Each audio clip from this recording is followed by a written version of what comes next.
मुलायम परिवार की बहू अपर्णा यादव अब भाजपा परिवार का हिस्सा है।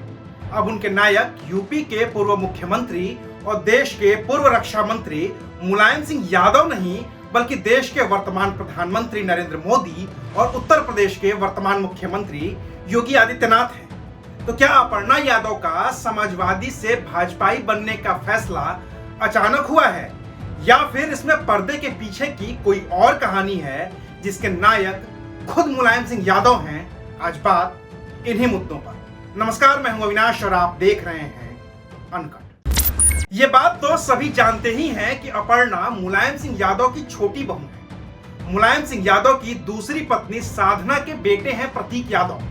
अपर्णा उन्हीं प्रतीक यादव की पत्नी है। दोनों ने 2011 में शादी की थी और ये शादी भी मुलायम सिंह यादव के पैतृक गांव सैफई में ही हुई थी।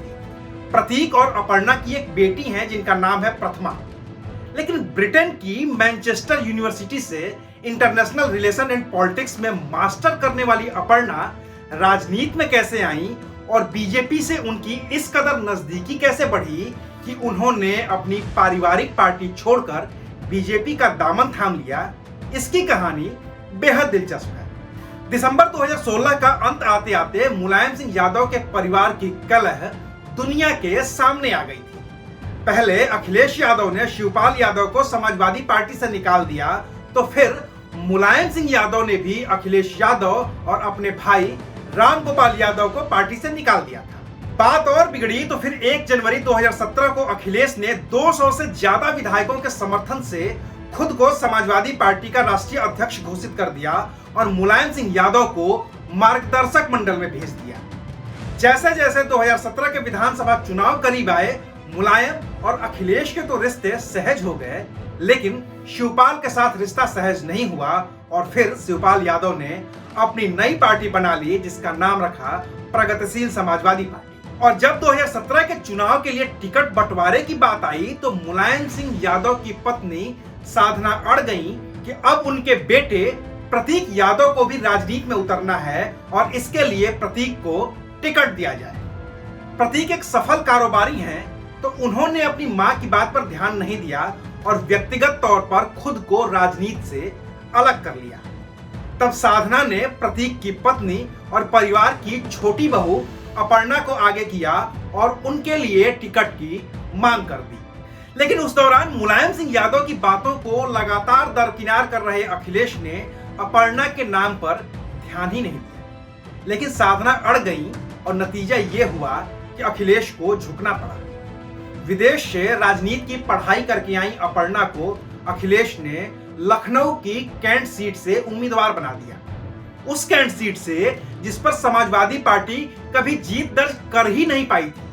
2012 के चुनाव में जब समाजवादी पार्टी की लहर थी, तब भी इस सीट से कांग्रेस की रीता बहुगुणा जोशी ने ही जीत दर्ज की थी और 2017 में फिर से अपर्णा के सामने रीता बहुगुणा जोशी ही थी जो तब बीजेपी में शामिल हो चुकी थी। तो 2017 में लखनऊ कैंट विधानसभा का नतीजा भी कमोबेश सबको पता ही था कि होना क्या है, और वही हुआ भी।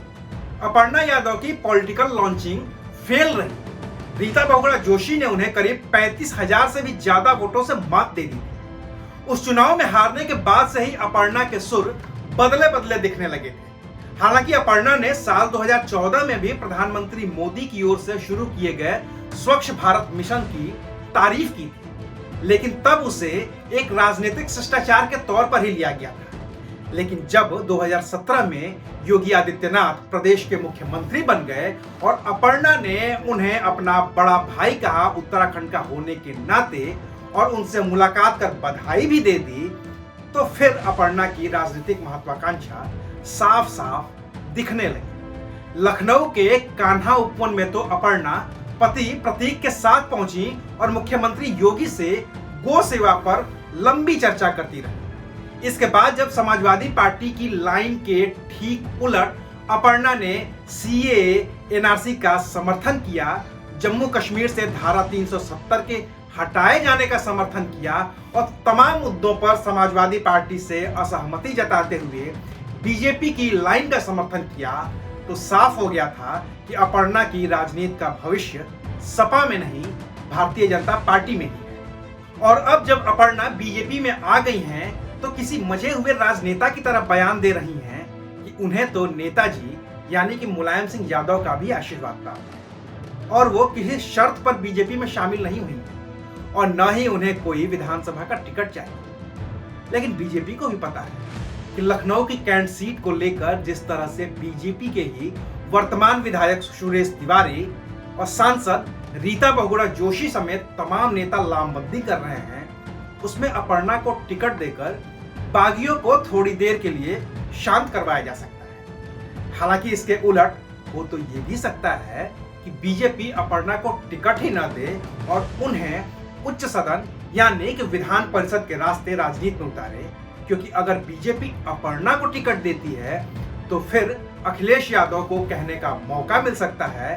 कि उन्होंने तो परिवारवाद से किनारा किया तो परिवार ने उनसे किनारा किया और इसका फायदा भारतीय जनता पार्टी ने उठा लिया। ऐसे में अभी बीजेपी के सामने रास्ता थोड़ा मुश्किल है, लेकिन राजनीति में तो ऐसी छोटी मोटी मुश्किलें आती ही हैं और दुनिया की सबसे बड़ी पार्टी का दावा करने वाली बीजेपी को ऐसी मुश्किलों से तो निपटना बखूबी आता है। तो आज के लिए बस इतना ही, फिर मिलेंगे एक नए मुद्दे के साथ। देखते रहिए।